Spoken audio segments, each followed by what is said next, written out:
abatido e metido ao fundo por uma esquadrilha de aviões Junker alemães da Luftwaffe, e ficou desde então um mistério porque é que o avião onde viajava o Leslie Howard foi abatido.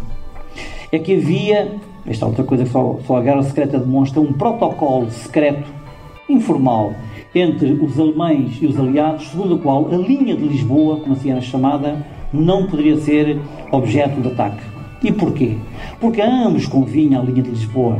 Os espiões que vinham cá de um lado e do outro utilizavam a linha de Lisboa. A linha de Lisboa trazia jornais, a linha de Lisboa trazia tudo e mais alguma coisa. E, portanto, estava fora do esforço de guerra. Os aviões da linha de Lisboa eram aviões, grande parte deles, da KPLM holandesa. Porquê? Quando os alemães atacaram Amsterdão, os pilotos holandeses, num assomo de coragem, pegaram nos aviões e puseram os aviões no ar e levaram quantos aviões puderam para a Inglaterra. Aterraram em Bristol, nomeadamente.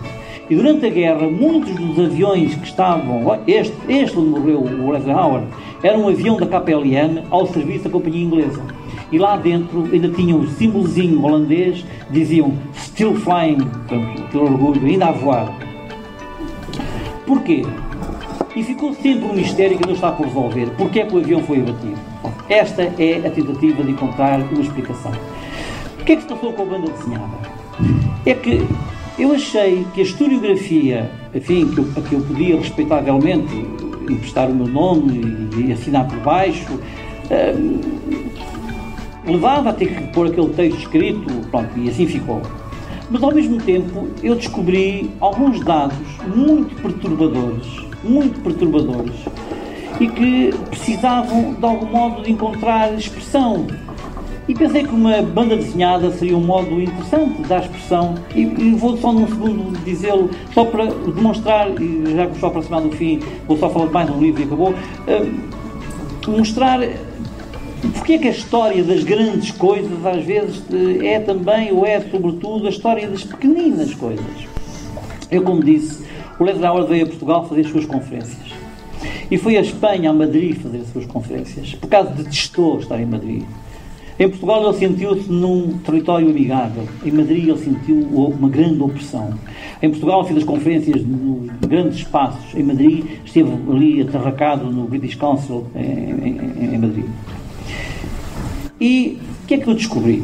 Descobri que antes de embarcar para Madrid, o Leslie Howard foi à loja das meias, porque já havia loja das meias em Lisboa no tempo da guerra. E comprou umas meias, como depois na altura se chamavam meias de vidro, meias de nylon. Na altura era uma coisa, enfim, porque havia meias que não de nylon. Comprou umas meias. E ao passar, digamos, para a alfândega, para a Espanha, ele levava as meias na sua bagagem. E a alfândega portuguesa disse: o senhor não pode passar com isto. Bom, então ele confiou o pacote das meias à alfândega portuguesa. E quando regressou de Madrid, ele foi buscar ao armazém da alfândega, que é natural, vinha de comboio, saiu do comboio para ir à alfândega buscar as meias e retomar o comboio. Só que o comboio não espera internamente, o comboio parava ali um bocadinho e depois seguia. E ele perdeu o comboio por causa do pacote de meias. E alugou um táxi para fazer da fronteira portuguesa luso-espanhola até ao Estoril. Começou a constatar este facto e disse assim: mas porquê é que um homem se dá ao trabalho de não pode passar as meias, olha, pronto, acabou, não, guardá-las e perder um comboio para recuperá-las? Será que era um pacote com meias? Pronto. Pequeno pormenor. Bom, a banda desenhada pega no pacote na self-story e outras no pacote de meias e assim seguiu. Último livro.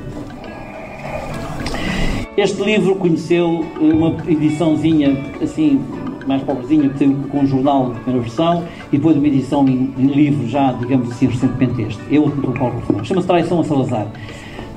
Chama-se Traição a Salazar porque os editores acharam que a palavra Salazar hoje vende muitos livros, tudo tinha Salazar na capa, vende, e portanto insistiram muito, tinha que se pôr lá de Salazar.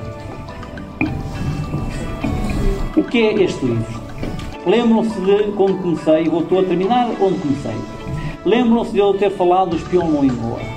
Lembram-se de eu ter falado que um comando britânico, o SOE, atacou os barcos que estavam no Porto de Bulbugão.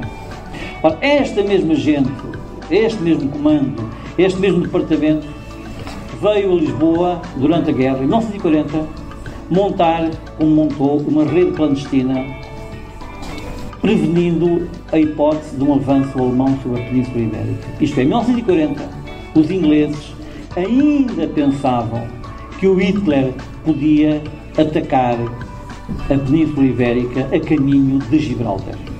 Em 1940, o final de 40, os ingleses não sabiam que o Hitler já tinha anulado esta operação e já tinha decidido atacar a União Soviética.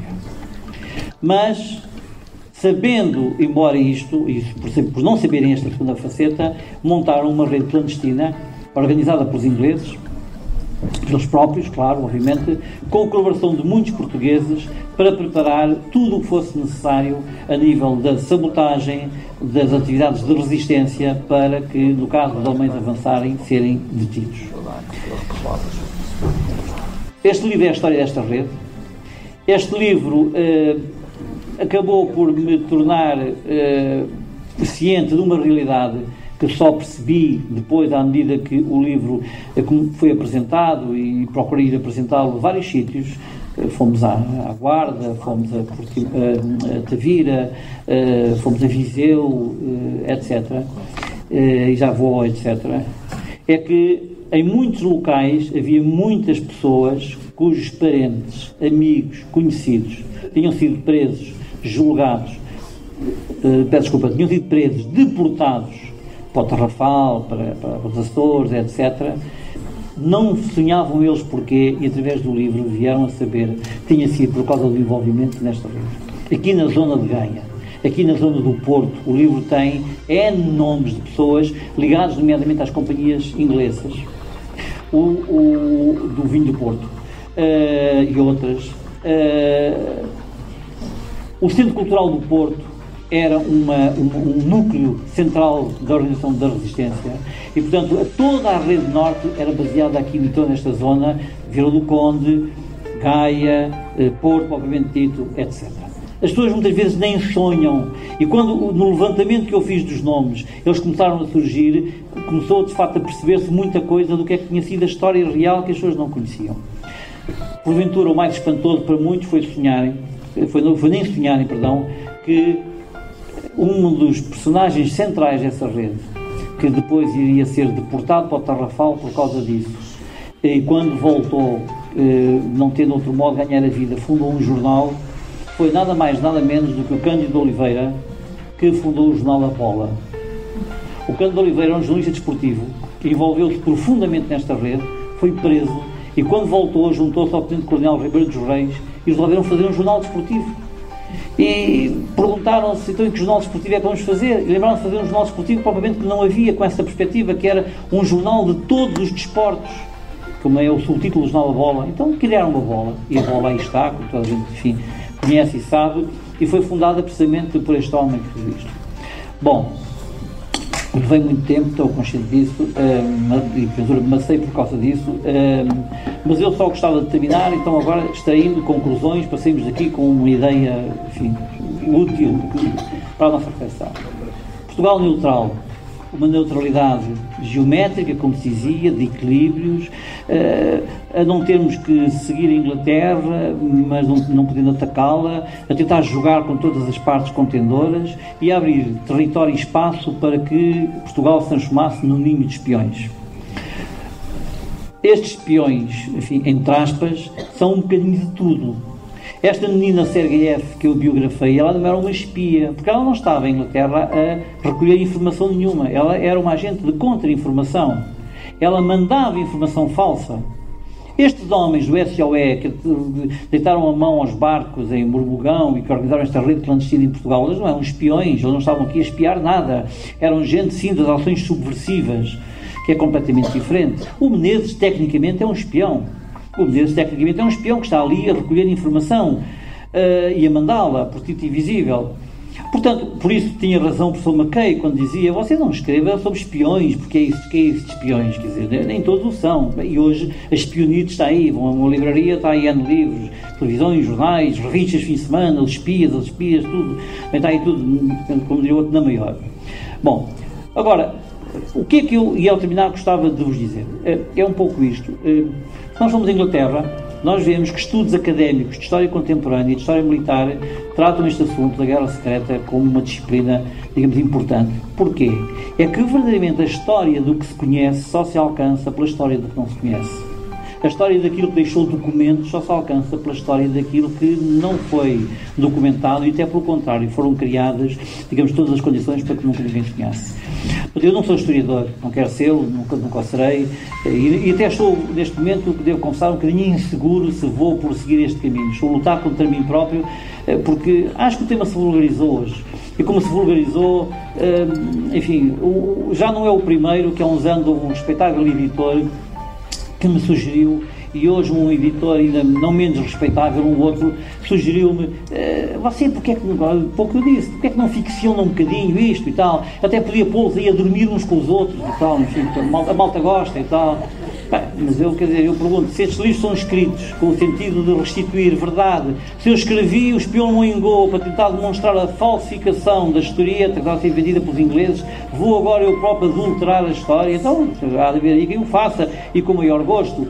Eu sou incapaz de escrever um romance histórico, mas porquê um romance histórico? O que é isso, romance histórico, não é? Quer dizer, a história contada realmente, e quem a sabe a contar, já tem romance que chega, não é preciso criar figuras que só vão confundir e baralhar, mas está muito na moda. Vamos aos setores das livrarias, lá estão um romance histórico, pipas de livros com capas que até quase que cegam uma pessoa com tanta cor que ali está. Meus caros amigos, pronto, basicamente é para tentar demonstrar apenas uma única coisa, que é a célebre pergunta que o Cristo formula ao Pilatos, não é? O que é a verdade? O que é a verdade? Onde é que está a verdade? Há pouco eu dizia, como dizem os chineses, o passado é incerto. E ao ter chegado a estes livros, eu cheguei precisamente a essa conclusão.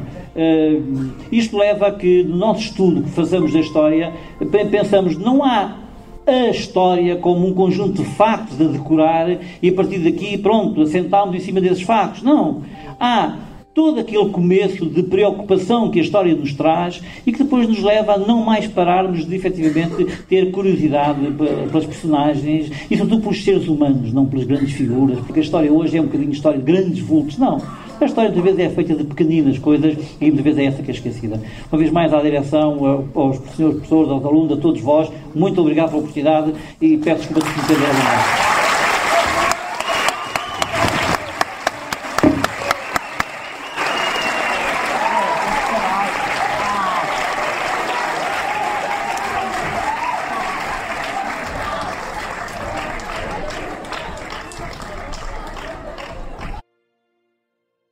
GFA Web Radio.